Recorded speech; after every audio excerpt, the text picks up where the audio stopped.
First, go to InShot and create a new video. Click on Photo, and select your photo.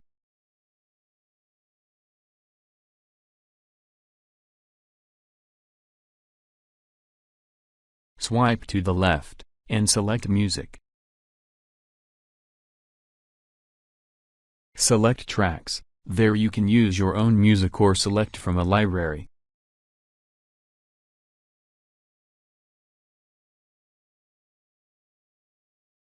To use the free library, go to Featured, select a song, then download and use it.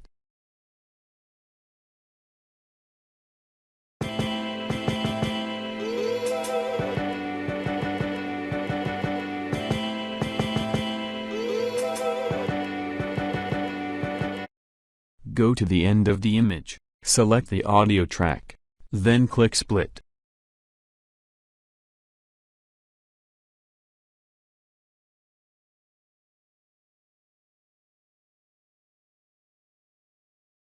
Delete the excessive song part.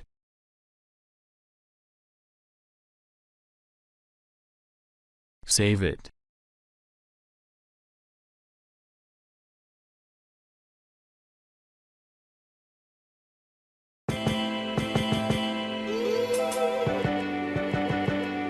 All done. Please subscribe.